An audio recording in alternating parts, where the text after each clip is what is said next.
علامہ زرکشی مفسرین میں سے ہیں، وہ یہ فرماتے ہیں اگر قرآن کا کوئی نام رکھا جاتا، قرآن تو کہتے ہیں نا پڑھی جانے والی چیز قرآن، لیکن اگر اس کا کوئی نام ہوتا، جیسے انجیل نام ہے، زبور نام ہے، تورات نام ہے، ایسی اگر قرآن کا نام رکھا جاتا تو وہ سورہ ابراہیم کی یہ آیت اس کا نام بنتی، ھذا بلاغ للناس، یہ اللہ کا پیغام ہے لوگوں کو پہنچانے کے لیے، یہ اللہ کا پیغام ہے لوگوں کو پہنچانے کے لیے۔ تو اللہ کا شکر ہے اس امت کے علماء وہ اللہ کے اس پیغام کو اگلی نسلوں تک پہنچاتے رہے، سناتے رہے۔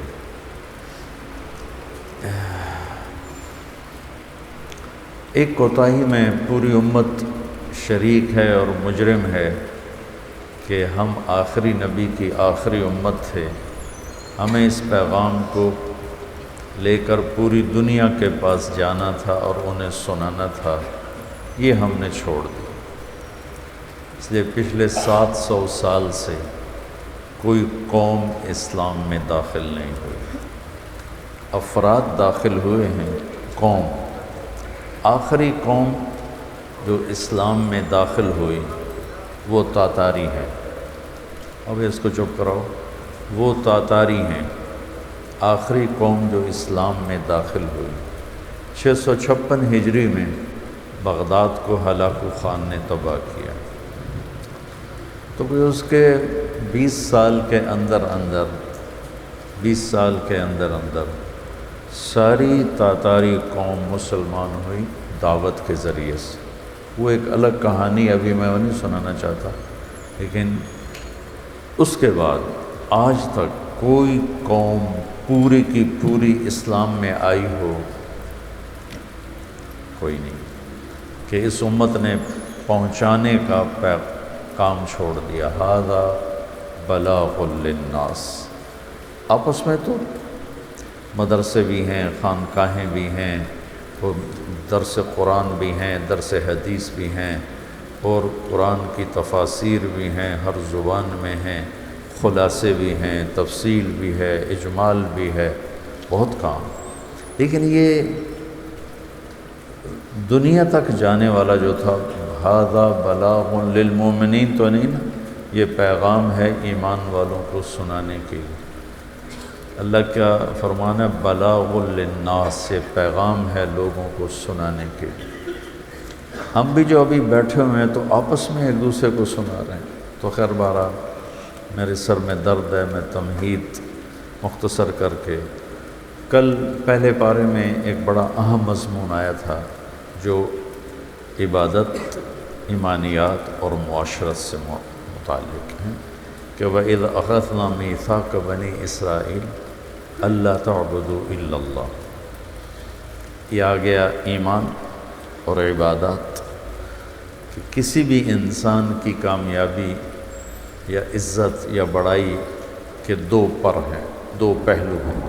ایک یہ ہے کہ اللہ سے جڑ جائے، اور دوسرا ہے اللہ کے بندوں سے جڑ جائے۔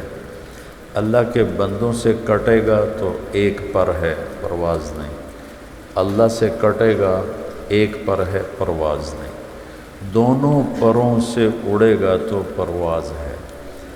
اللہ سے جڑے گا بندگی کے ساتھ، بندگی میں دو مطلب ہیں، جو کہا ہے وہ کرے، جس سے روکا ہے چھوڑ دے، تو اللہ سے تعلق نصیب ہو جائے گا۔ اب لوگوں سے تعلق کیسے ہوگا؟ وہ ہوگا اچھے اخلاق کے ساتھ اور صبر کے ساتھ۔ وہ کیا ہیں؟ وَبِالْوَالِدَيْنِ احسان، والدین، ذوی القربیٰ، رشتہ دار، والیتامیٰ، یتیم، والمساکین، اور غریب لوگ۔ ایک ایک رشتے کو اور ایک ایک نسبت کو اللہ نے گنوایا ہے، کہ پھر اللہ کہتا ہے یہ ہے دوسرا پہلو، کہ میں ماں باپ کے ساتھ اچھا سلوک کروں۔ میں رشتہ داروں کے ساتھ اچھا سلوک کروں۔ میں ایک بات کہا کرتا ہوں، اس دنیا میں پہلی لڑائی دو سگے بھائیوں میں ہوئی اور یہاں تک پہنچی کہ ایک نے دوسرے کو قتل کر دیا، قابیل نے حابیل کو قتل کری۔ اس میں ایک اشارہ ہے کہ قریبی رشتہ داروں میں ہمیشہ کھٹ بٹ رہے گی۔ تو دو کردار بنے، ایک قابیل کا ایک حابیل کا۔ تو ہمیں قرآن یہ دعوت دیتا ہے کہ تم ہر دور میں قابیل نہ بننا، حابیل بن جانا، حابیل بن جانا، مظلوم بن جانا، سہ جانا، پی جانا۔ تو مظلوموں کے سردار ہیں امام حسین علی مقام علیہ السلام، کل قیامت کے دن ان کے ساتھ۔ اور اس امت کے ظالموں کے سردار ہیں شمر ابن زیاد ابن سعد یزید۔ میں پتہ نہیں کہاں بیان کر رہا تھا کہ وہاں پرسوں ایک گلخانی میں کہ ہم روتے ہیں حسین کے لیے اور کھڑے ہوئے ہیں یزید کی صف میں، آنسو بہاتے ہیں اہل بیت کے لیے اور ساتھ دیتے ہیں یزیدی طاقتوں کا۔ یہ ہمارا وطیرہ ہے۔ تو رشتہ دار ان سے سلوک اچھا ہو، چاہے وہ برا کرے۔ یتیم اپنے خاندان کا ہو، جس نے 4 یتیموں کی کفالت کی تو آپ نے فرمایا انا ہو فی الجنت کا ہاتھ ہے۔ جس نے 4 یتیموں کی کفالت کی تو وہ جنت میں ایسے ہوگا جیسے یہ 2 انگلیاں، اس طرح۔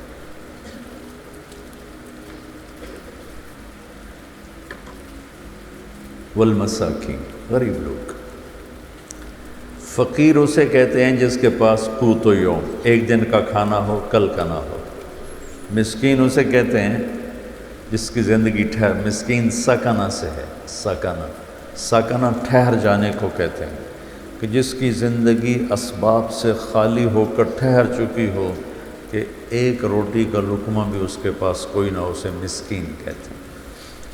سکن سے ہے مسکین۔ تو ان کے ساتھ اچھا سلوک کرنا۔ پھر آخر میں آ کے دوبارہ اقیم الصلاۃ، نماز پڑھو، آتوا الزکاۃ، زکوٰۃ دو۔ نماز اللہ سے جوڑتی ہے، زکوٰۃ اللہ کے بندوں سے جوڑتی ہے۔ اب اللہ سے مانگا کرو، یا اللہ مجھے سخی فرما۔ حضرت عمر کی دعا ہے، اللہم انی شدید فلینی و بخیل فسخن۔ یا اللہ میں سخت ہوں، مجھے نرم فرما، میں بخیل ہوں، مجھے سخی فرما۔ اس کے بعد ایک اور آیت ہے جو بیان کرنے کی ہے، وہ ہے اللہ نے پہلے پارے میں اپنے نبی کی شان میں ادب سکھایا ہے۔ یا ایھا الذین آمنوا لا تقولوا راعنا وقولوا انظرنا۔ یا ایھا الذین آمنوا یہ پہلی دفعہ آ رہا ہے یہاں، اور پورے قرآن میں یا ایھا الذین آمنوا 99 دفعہ آیا ہے، 89، 89، 80 جمع 9، 89 و 80۔ اور ایک یا ایھا النبی اذا طلقتم النساء، اس کو قائم مقام یا ایھا الذین آمنوا کے قرار دیتے ہیں مفسرین، تو اس طرح اس کو 90 کہتے ہیں۔ پہلی دفعہ اللہ تعالیٰ نے ہمیں اور کسی امت کو اللہ نے یا ایھا الذین آمنوا سے خطاب نہیں کیا سوائے اس امت، اے ایمان والو، عزت دی ہے۔ یا ایھا الذین ہادوا، اے یہودیوں، یا اہل الکتاب، اے عیسائیوں، کتاب والو، اے کتاب والو، ایمان کی گواہی نہیں، اے کتاب والو، عیسائی، یہودی اور جتنوں پر کتاب آئی۔ اور اللہ ہمارے بارے میں کہتا ہے یا اہل الکتاب، یا اہل القرآن، نہیں، ہمیں کہتا ہے یا ایھا الذین آمنوا، اے ایمان والو۔ یہ بھی اس امت کے فضائل میں سے ہے کہ اللہ نے کسی امت کو ایمان، اللہ ہمارے ایمان کا گواہ بن رہا ہے کہ تم ایمان والے کیا کرو، لا تقولوا راعنا۔ عبرانی زبان میں راعنا گالی تھے، گالی۔ تو یہود اگر آپ کو کہتے راعنا گالی، اور دوسرا راعینا، راعینا ہمارا چرواہا۔ تو اللہ تعالیٰ نے ہمیں اپنے نبی کا ادب سکھایا، ایمان کی تکمیل ادب رسول کے ساتھ، تکمیل ایمان کا تعلق تکمیل ادب کے ساتھ۔ کہ گستاخی انسان کو ایمان سے خارج کر دیتی، لیکن کون سی چیز گستاخی ہے، کون سی چیز گستاخی نہیں ہے، یہ اہل علم، اہل فتویٰ، خطیب نہیں۔ خطیبوں کو تو تقریر کے سوا آتا جاتا کچھ نہیں۔ بہت کم ایسے خطیب ہوتے ہیں جو علم میں بھی راسخ ہوتے ہیں، ورنہ پاکستان میں تو جو تقریر کر لے وہی خطیب بن جاتا ہے، وہی علامہ بن جاتا ہے۔ تو اللہ نے ہمیں ادب سکھایا ہے کہ ہم اللہ کے نبی کی حیاً و میتا، آپ دنیا سے چلے گئے تو بھی آپ کی عزت، مقام، مرتبہ ایسا ہی ہے جیسے آپ دنیا میں موجود ہیں۔ اور اللہ تبارک و تعالیٰ نے آپ کے سامنے آواز بلند کرنے سے روکی، یا ایھا الذین آمنوا لا ترفعوا اصواتکم فوق صوت النبی ولا تجہروا له بالقول کجہر بعضکم لبعض ان تحبط اعمالکم وانتم لا تشعرون۔ ایسا مقام ادب ہے کہ اللہ نے کہا اگر میرے نبی کے سامنے اونچا بولو گے نا تو تمہارے عمل رد کر دوں گا، سبحان اللہ، تمہارے عمل رد کر دوں گا۔ تو اس کے بعد ابوبکر صدیق کتنا آہستہ بولتے کہ اللہ کے نبی کو کان قریب کر کے سننا پڑتا۔ اور ثابت بن قیس بن شماس بڑے صحابی ہیں، انہوں نے مسجد میں آنا ہی چھوڑ دیا اور روئے جا رہے، ان کی آواز بڑی بلند تھی۔ تو کہنے چلو میرے تو عمل برباد ہو گئے۔ چند دنوں کے بعد آپ نے پوچھا ثابت نظر نہیں آ رہے کدھر؟ کہا جو تو جب سے یہ آیت اتری ہے انہوں نے مسجد میں آنا چھوڑ دیا۔ تو آپ نے انہیں بلوا کر فرمایا تو ان لوگوں میں سے نہیں ہے جن کے لیے بے ادبی کا حکم آتا ہے، تو میرے پیاروں میں سے۔ یہ یمامہ کی جنگ میں شہید ہوئے۔ تو ایک اشارہ ادب رسول ہے، اور اللہ کے نبی کے ادب میں سب سے بڑی چیز آپ کا اتباع ہے، آپ کی زندگی کا اتباع۔ ہم آپ کی عادات اور آپ کے پسند کو اپنی پسند بنائیں تو یہ سب سے بڑا ادب ہے۔ اور میرے نبی کی زندگی میں جو سب سے نمایاں چیز ہے وہ ہے صبر اور معاف کرنا اور برداشت کرنا۔ تو بچوں اپنے نبی کی زندگی میں سے یہ ایک جوہر لے لو، جو سن رہے ہیں انہیں بھی کہہ رہا ہوں کہ معاف کرنا سیکھو، جھک جانا سیکھو، درگزر کرنا سیکھو، تو آپ کی دنیا کی زندگی بھی آسان اور آخرت کی زندگی بھی آسان ہے۔ اس کے بعد ہے ابراہیم علیہ السلام کی ایک دعا ہے، اور اس دعا میں ہمیں چند اصول ملے ہیں وہ بتانا چاہتا ہوں۔ ہر ایک کی تمنا ہے کہ ہمارا ملک ایک اچھا ملک ہو، ہماری ریاست ایک اچھی ریاست ہو۔ تو اچھا ملک، اچھی ریاست کسے کہتے ہیں؟ اس کو ابراہیم علیہ السلام نے اپنی دعا کے ذریعے سے اشارتاً پیش کیا ہے۔ جب مکے کی بنیاد رکھی تو ابراہیم علیہ السلام نے پہلی دعا کی، وَإِذْ قَالَ إِبْرَاهِيمُ رَبِّ اجْعَلْ هَذَا الْبَلَدَ آمِنًا، یا اللہ اس شہر کو امن والا بنا۔ ایک دعا، وَارْزُقْهُم مِّنَ الثَّمَرَاتِ، یا اللہ ان کو روٹی کھلا، نہیں ان کو پھل کھلا۔ روٹی نہیں مانگی، پھل فروٹ مانگا۔ ٹھیک، میں بعد میں وضاحت کرتا ہوں۔ تیسرا کیا مانگا؟ ربنا وابعث فیہم رسولا منہم یتلو علیہم آیاتک ویعلمہم الکتاب ویزکیہم، ان میں کوئی راہبر بھیج، رسول بھیج جو انہیں تیرا کلام سمجھائے اور تیری کتاب سکھائے اور تیری اور حکمت سکھائے اور انہیں اچھا انسان بنائے، یزکیہم، اچھا انسان بنائے۔ کسی بھی فلاحی ملک کے لیے یہ 3 بنیادیں ہیں۔ پہلی کیا ہے کہ وہ پرامن ہو، وہ ملک پرامن ہو، کہ امن کے بغیر کوئی منصوب۔ پاکستان سے لوگ پیسہ نکال کے کیوں چلے گئے؟ امن کوئی نہیں، اور پاکستانی خود پیسے نکال کے کوئی کہیں نکل گیا، کوئی کہیں نکل گیا، امن کوئی نہیں۔ امن کے لیے 3 شعبے ہیں جو صحیح اپنے آپ کو کرنے کی کوشش کریں گے تو امن قائم ہوگا۔ ایک پہلے نمبر پہ عوام، عوام خود امن کے طلبگار۔ دوسرے نمبر پر پولیس، اور تیسرے نمبر پر عدالت۔ لوگوں میں دیانتداری ہو تو ویسے ہی امن قائم ہو جائے گا۔ لوگوں میں کھوٹ ہو اور پولیس میں دیانتداری ہو تو کھوٹے دب جائیں گے، رک جائیں گے۔ پولیس میں کھوٹ ہو اور عدالتوں میں دیانتداری ہو اور انصاف ہو تو پولیس بھی دب جائے گی، رک جائے گی۔ اب مسئلہ اس وقت یہ ہے کہ ہم عوامی طور پر بھی بددیانت ہیں، پولیس کی سطح پر بھی بددیانت ہیں، اور ہماری عدالت بھی بددیانت۔ بددیانت سے میری مراد ہے یہ نہیں کہ ہمارے پاس کوئی جج، کوئی وکیل دیانتدار نہیں، بہت سے ہیں، لیکن نظام عدل جس میں انصاف ملتے ملتے عمر گزر جائے، اس پر بھی اللہ کی لعنت۔ یہ 20 سال کے بعد کیس کا فیصلہ ہو رہا ہے، ایک آدمی 20 برس جیل میں پڑا ہوا ہے، 20 برس کے بعد فیصلہ ہوتا ہے کہ آپ بری ذمہ ہیں، آپ کے ذمہ کچھ نہیں ہے، تو اس کو بھی انصاف نہیں کہتے، یہ بھی ظلم عظیم ہے۔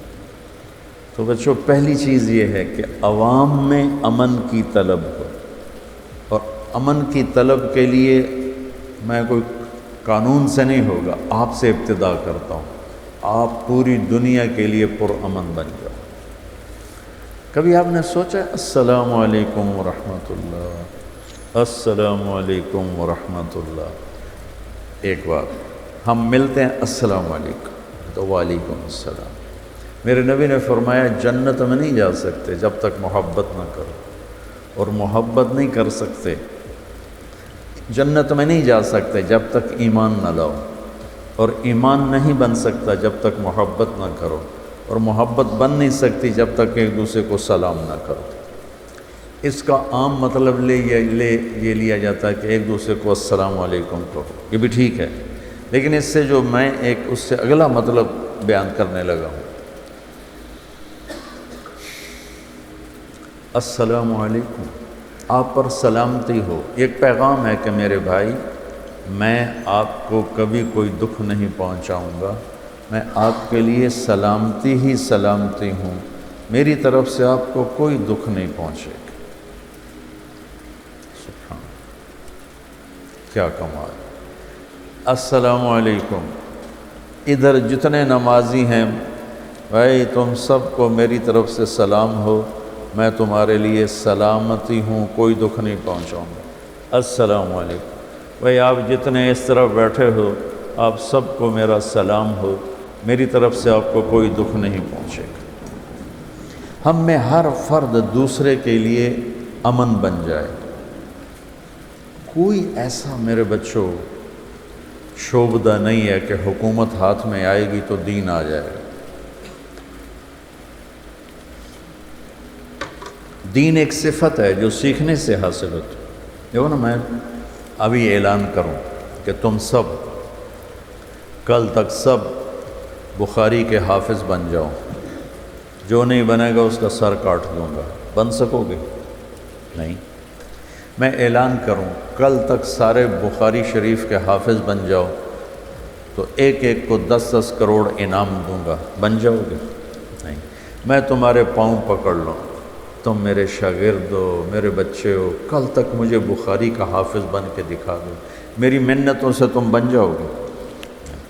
کوئی ادھر مشین ہے ادھر سے ڈالوں تمہیں غیر حافظ اور ادھر سے نکالوں حافظ، کوئی ہے ایسی مشین ہے؟ کوئی نہیں۔ تو دین شعبدے بازی کا نام، ایک جو ہمارے ملک میں اللہ رسول کا اتنا تعارف نہیں ہے جتنا ولیوں کا تعارف ہے۔ ولیوں کا تعارف کرنا، ان کی زندگی پڑھنا ہمارے ایمان کا حصہ ہے، لیکن ہم ہندی معاشرت سے متاثر ہیں۔ ہم نے ولیوں کو بھی اللہ کے قریب پہنچا دیا اور جھوٹی سچا جو کو چاہا لکھ دیا۔ اس امت نے دین کو بچایا ہے سند کے ساتھ، یہ تھوڑا ہے کہ جو مرضی لکھا ہوا آمین۔ شیخ عبد القادر جیلانی رحمۃ اللہ تبارک و تعالی علیہ پیران پیر ہیں، اس میں کوئی دوسری رائے ہے ہی کہ وہ ولایت کے مقام میں سب سے اوپر ہے، اللہ نے ان کو یہ مقام دیا ہے۔ لیکن ان کے بارے میں جھوٹی باتیں، سلام پھیرتے تھے، جب ادھر منہ کرتے تھے تو ادھر والے علماء بن جاتے تھے، اور ادھر منہ پھیرتے تھے تو ادھر والے حافظ بن جاتے تھے، اور وہ ان پڑھ کہتے ہیں سبحان اللہ۔ ارے بھائی ایسا نہیں، میرے نبی سے بڑی نظر ہے جیلانی کی، قطب سبحانی، پیران پیر، جتنے ٹائٹل دو تھوڑے ہیں، لیکن میرے نبی کے سامنے تو وہ ایک تنکے کی حیثیت نہیں رکھتے ہیں۔ ساری ولایت تو بہت چھوٹی چیز ہے، سارے انبیاء اکٹھے ہو جائیں تو میرے نبی کے سامنے کیا ہے؟ کچھ بھی نہیں۔ تو میرے نبی سلام پھیر دے تو عالم بنا دیتے، ادھر سلام پھیر دے تو حافظ بنا دیتے، آپ نے تو کیا نہیں تو یہ پیران پیر کیسے کر دیا؟ یہ اس قسم کے جھوٹے قصوں نے وہ دین کا حلیہ بگاڑ دیا، دین کی شکل بگاڑ دی۔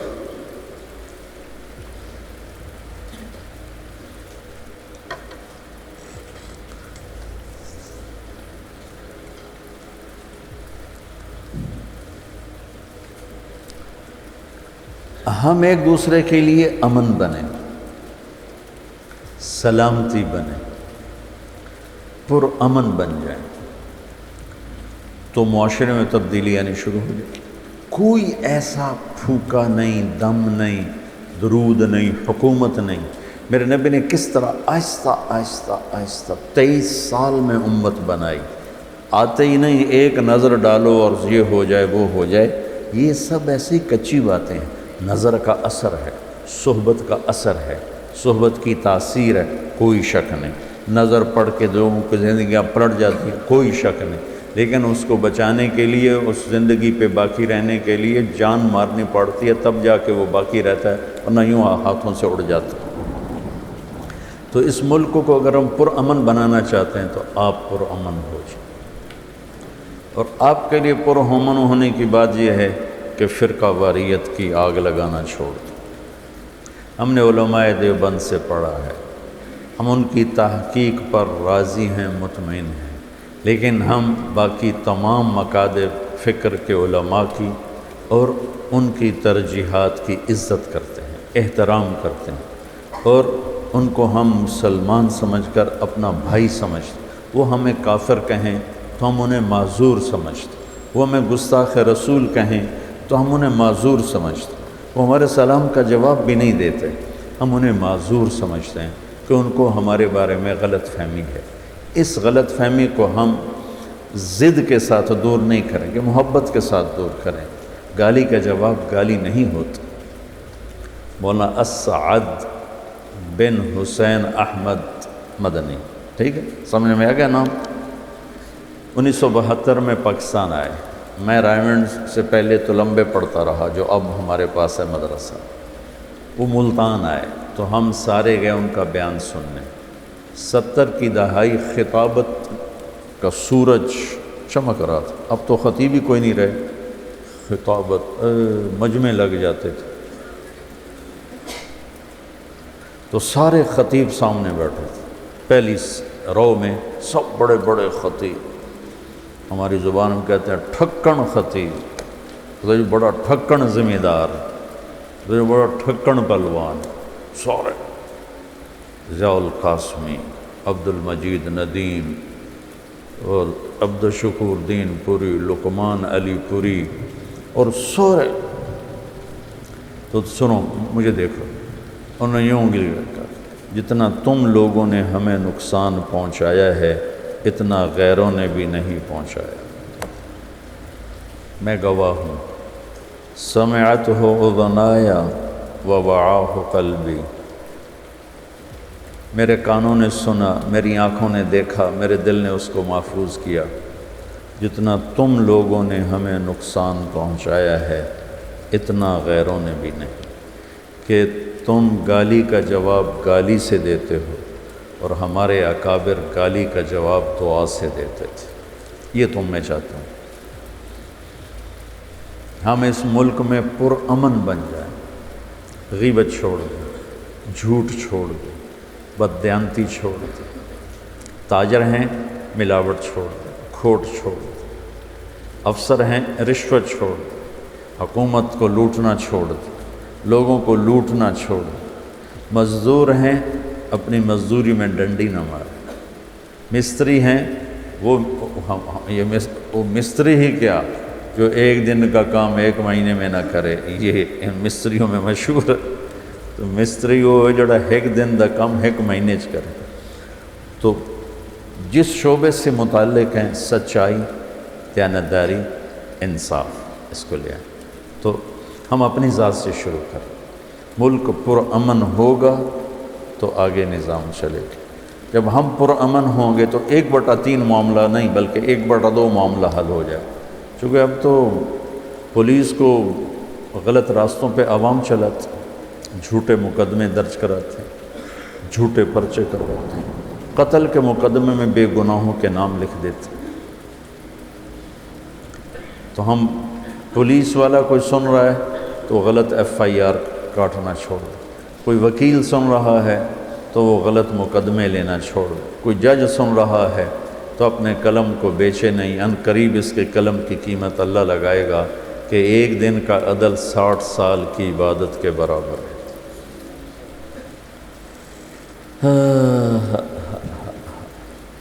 جب ملک پرامن ہوتا ہے تو دوسری چیز پھر مانگی کیا کہ اللہ تعالیٰ ان کو روٹی نہیں کہا کہ ان کو پھل فروٹ، کیلے، سیب، امب، سنگترے، مٹھے، انار، یا اللہ ان کو یہ کھلا۔ اچھا تو یہ تو پیسوں سے آتے ہیں، تو اس سے میں یہ بات بیان کر رہا ہوں کہ دوسری بات مانگی کہ یا اللہ ان کی معیشت مضبوط ہو، یہ سکھی ہوں، خوشحال ہوں، اکانومی ٹھیک ہو۔ اکانومی ٹھیک کرنے کے لیے کیا کس چیز کی ضرورت ہے؟ ہمارے تاجر دیانتدار ہو جائیں۔ ایک جگہ کچھ لوگ بیٹھے تھے کہ ساری ٹیکسٹائل انڈسٹری تباہ ہو، تو ایک نے کہا اس میں حکومت کا جرم تھوڑا ہے اور ہماری بددیانتی کا جرم زیادہ ہے، ہمارے تاجر دیانتدار بن جائیں۔ وہ بینکوں کو دھوکہ دیتے ہیں، وہ اوور ایسیس کر کے اپنی چیزوں کے بدلے میں قرضے لیتے ہیں، پھر وہ پیسے پہلے سے ہی غائب کر دیتے ہیں، اور اس طرح ایک بددیانتی کا سلسلہ چلتا ہے۔ ذمہ دار جابر ہیں، غریب کو مزدوری نہیں دیتے، تاجر بددیانت ہیں۔ تو ہمارے تاجر دیانتدار ہو جائیں اور ذمہ دار رحم دل، نرم دل ہو جائیں، اور مزدور محنتی ہو جائیں، تو ہماری اکانومی ٹھیک ہو جائے۔ یہ قرضے لے لے کر چلنا تو اپنے آپ کو تباہ کرنے والی بات۔ معیشت کے درست ہونے، جتنے یہودی ہیں آپس میں سودی قرضے نہیں لیتے، ان کے اپنے بینک ہیں، وہ سود پہ قرضہ نہیں دیتے۔ تو ہمارا تاجر اپنے بازار میں سچائی لے آئے، دیانتداری لے آئے، اور سود کو نکال دے اور جھوٹ کو نکال دے، تو ملک کی معیشت بحال ہو جائے گی۔ جب تک سود باقی ہے، جھوٹ باقی ہے، اور ایک اور چیز ادھار، ہمارا سارا کاروبار ادھار پہ چلا گیا، تو وہ اتنا خوفناک ہو گیا ہے کہ ادھار لیتے ہیں، ادھار دیتے ہیں، تو چیزوں کی اصلی قیمتیں چھپ کے رہ گئی۔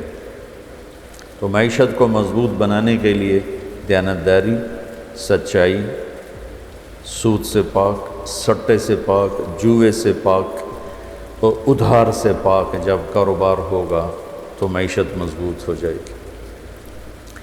اور ذمہ داروں میں محنت کوئی نہیں، زمینیں ٹھیکے پہ دے دیتے ہیں اور خود بیٹھ کے حقے پیتے رہتے ہیں، تاش کھیلتے رہتے ہیں۔ مجھے یاد ہے ہمارے بزرگ، ہم چھوٹے چھوٹے تھے، صبح گرمیوں میں 7 بجے نوکروں کا کام تھا منجیاں پا دیو بھائی، حکے لا دیو، پانی دا ترکا کرو، بجلی نہیں ہوتی تھی نا، پانی کا چھڑکاؤ، اور لسیوں کے جگ اور مٹکے ٹھنڈے پانی کے رکھ دو، اور اس کے بعد ہمارے بزرگ آتے اور 7 بجے 7:30 تاش کی بازی شروع ہوتی اور 12 بجے تک تاش ہی چل رہی۔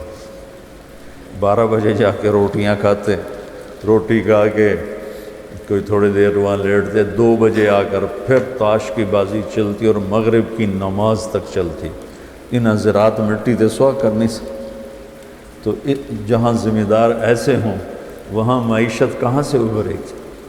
محنت کے بغیر اللہ دیتا نہیں۔ تو تمہارا اس معاشرے میں کردار کیا ہونا چاہیے معیشت کو مضبوط بنانے کے لیے؟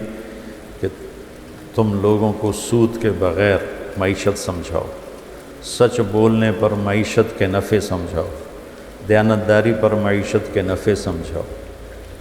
تو ملک کے عزت کے ساتھ چلنے کے لیے ضروری ہے کہ وہ خوشحال ہو۔ خوشحالی کے لیے قرضہ نہیں، 2 کاموں کو ٹھیک کرنا پڑے گا، ایک زراعت کو، ایک تجارت کو، دونوں میں سچائی اور دیانتداری کو لانا ہوگا۔ مزدور کو مزدوری پسینہ خشک ہونے سے پہلے دینی ہوگی۔ تیسری بات کیا مانگی ابراہیم علیہ السلام نے؟ کہ یا اللہ ان کی تربیت کے لیے بھی کسی کو بھیج۔ تو نظام تعلیم، میں اسکولوں کے نظام تعلیم کو روتا رہتا ہوں، لیکن ہمارے تو مدرسوں کا نظام تعلیم بھی ایسا ہے کہ اس سے نکل کر جو بچہ باہر آتا ہے، اللہ کی قسم اس بچے کی قربانی میں کبھی شک نہیں کرتا، بلکہ اس کو دونوں ہاتھوں سے سلام کرتا ہوں کہ اس نے 11 سال اپنی زندگی ایک 4 دیواری میں دے دی، لیکن جب وہ نکلتا تو ایک منفی ذہن لے کر نکلتا ہے، نہ اسے قرآن کے ساتھ مناسبت ہوتی ہے، نہ حدیث کے ساتھ مناسبت ہوتی ہے، نہ اسے شریعت پر گہری نظر ہوتی ہے، وہ صرف چند فقہی مسائل جانتا ہے۔ تو کہا یا اللہ ایک نبی بھیج جو ان کے اخلاق بھی بنائے، جو ان کو تزکیہ بھی سکھائے، ان کا تزکیہ بھی کرے، ان کو کتاب بھی سکھائے۔ تو آپ علماء انبیاء کے وارث بننے والے ہو، آپ امت میں جاؤ تو ان کو فرقہ واریت میں نہ پھنساؤ، انہیں دین میں ان کو دین سمجھاؤ، انہیں دین کی طرف لے کر آؤ۔ ایک پرانی بات ہے، ایک پروفیسر رائمنڈ آیا اور چلنا شروع کیا، پھر مجھے ملے، کہنے لگے میں رائمنڈ آیا اور 1 ہفتہ میں چپکے سے رہا، تشکیل نہیں کرائی، اور ہر مجلس کو میں نے اٹینڈ کیا کہ کسی مجلس میں مجھے کوئی فرقہ واریت کی بات ملے، لیکن 7 دن میں ایک مجلس میں بھی کسی فرقے کے خلاف جب میں نے بات نہیں سنی تو پھر میں نے چلہ لگایا۔ میں نے کہا تم تو 7 دن کہہ رہے ہو، میں نے 7 سال رائمنڈ میں پڑھا، میں اپنے استادوں کو جو مر گئے ان کے لیے دعا گو ہوں، اللہ ان کے درجے بلند کرے، جو زندہ ہیں میں ان کے پاؤں چومتا ہوں، کہ میں قسم اٹھا کے کہتا ہوں 7 سال میں ہمارے استادوں نے کبھی بھی بریلوی کے خلاف، شیعہ کے خلاف، وہابی کے خلاف، غیر مقلد کے خلاف ایک لفظ نہیں بولا، ایک لفظ۔ انہوں نے ہمارے ذہنوں کی تختی صاف کی اور اس میں کوئی منفی چیز لکھنے نہیں دی۔ یہی میں تم میں چاہتا ہوں کہ اللہ کرے تم میں سے زہریلے نہ بنو، دیوبندیت تمہارے بنیان کی طرح اور امت پناہ تمہارے کرتے کی طرح، کہ سب کو سینے سے لگا۔ میں یہ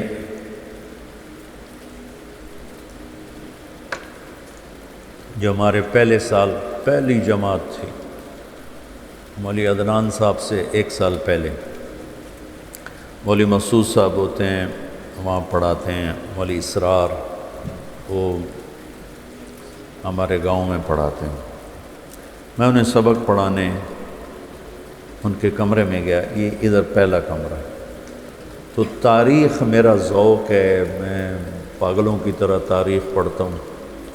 تو ایک کتاب ریک میں لگی ہوئی تھی اور تھوڑا سا باہر تھی ایسے، تو میری نظر پڑی فتوحات، تو میں نے کہا شاید یہ کسی فاتح کی کتاب ہے تاریخی، تو میں نے جلدی سے نکالی، تو میں نے دیکھا لکھا تھا فتوحات صفدر،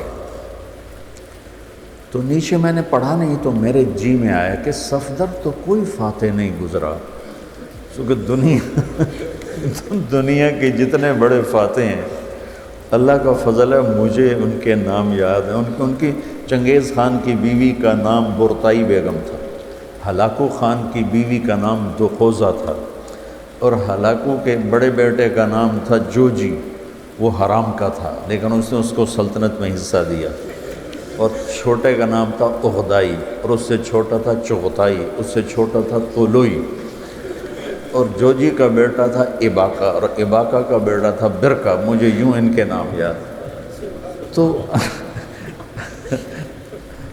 اب میں کوئی مطالعہ کر کے تھوڑا ہی آیا ہوں، میں نے کہا صفدر کون سا فاتح ہے، نام فتوحات صفدر۔ تو پھر میں نے اندر دیکھا تو میں نے اپنا سر پیٹ لیا، وہ امین صفدر اکاڑوی صاحب نے جو غیر مقلدوں سے مناظرے کیے، وہ کتاب بنی ہوئی تھی، اور فتوحات صفدر۔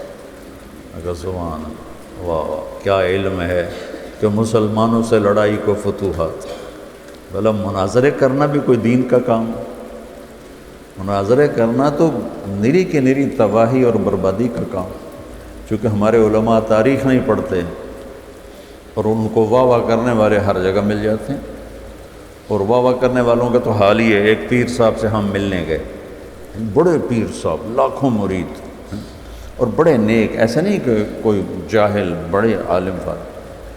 تو وہ تشریف فرما تھے، ان کے مریدین بھی تھے، ہم بھی تھے، تو اب وہ کچھ کہنے لگے، تو واللہ میں آپ کو صحیح بتا رہا ہوں، میں آنکھوں سے دیکھا، کانوں سے سنا، وہ کہنے لگے وہ، اس کے بعد کچھ کہنا تھا تو انہوں نے بھی اتنا ہی کہا وہ، ان کے مرید بولے سبحان اللہ سبحان اللہ۔ میں کہا تھوڑی بیڑی بڈھیو کو پیر نو بولن تا دے نام رہا تو سبحان اللہ۔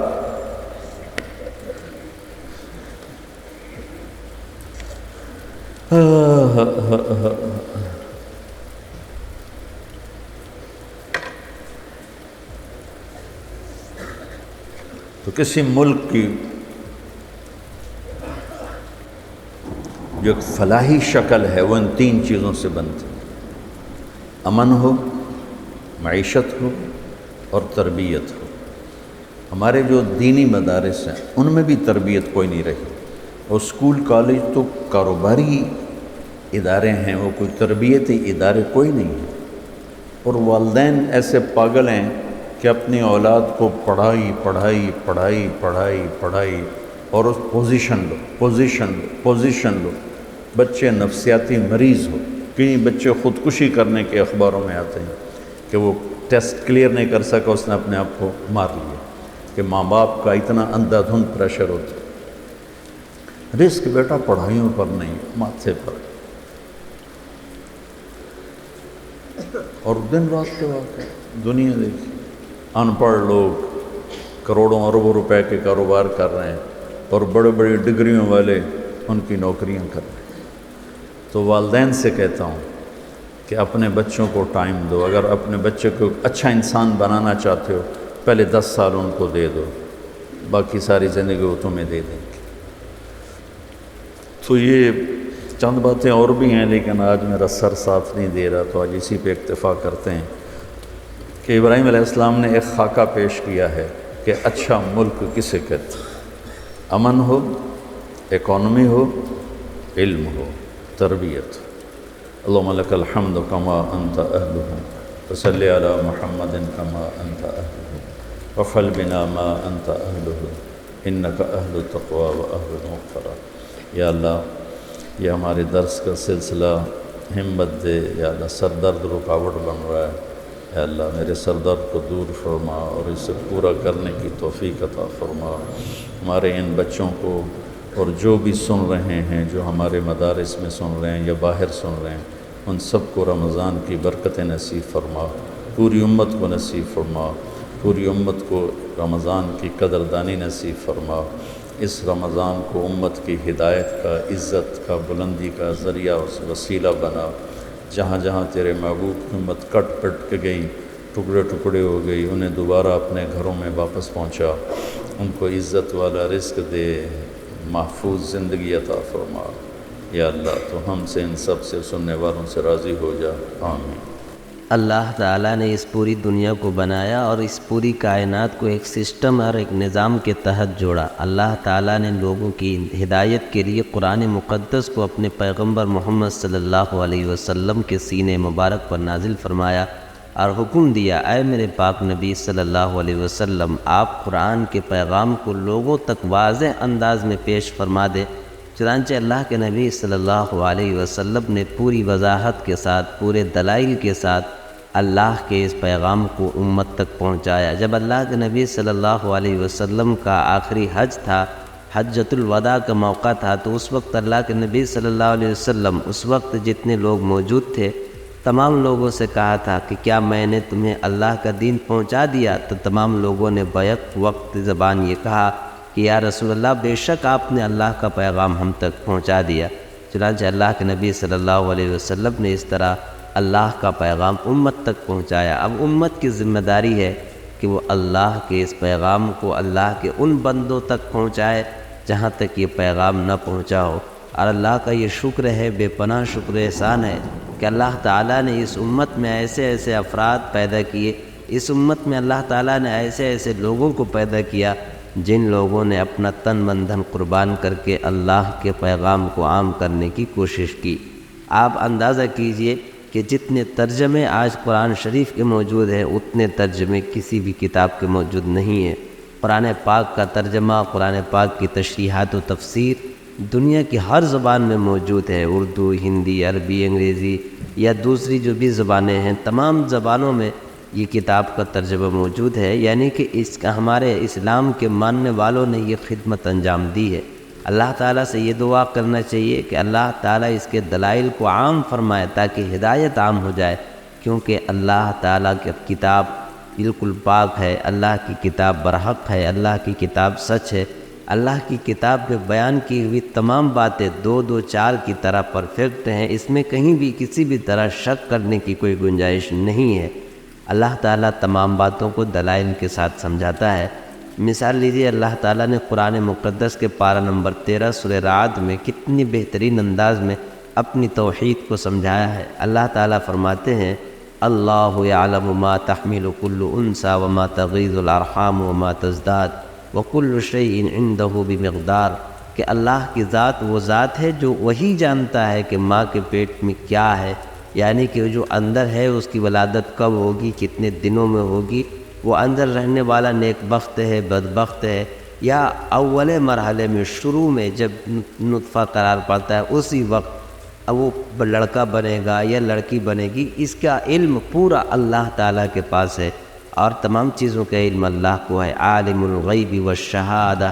اللہ تعالیٰ جس طرح موجود چیزوں کو دیکھتا اور جانتا ہے، اسی طرح غائب چیزوں کو بھی جانتا ہے۔ اللہ کے علم سے دنیا جہان کی کوئی بھی چیز باہر نہیں ہے۔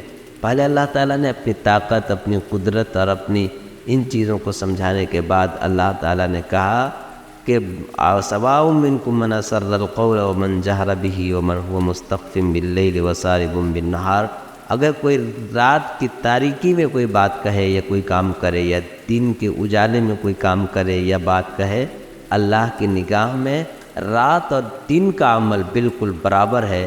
جس طرح وہ دن کے عمل کو دیکھتا ہے اسی طرح رات کی تاریکی اور اندھیروں کے عمل کو بھی دیکھتا ہے۔ دنیا کی کوئی بھی چیز اللہ کی نگاہ سے چھپی ہوئی نہیں ہے، بلکہ تمام چیزوں کو وہ ذات بابرکت دیکھتی ہے۔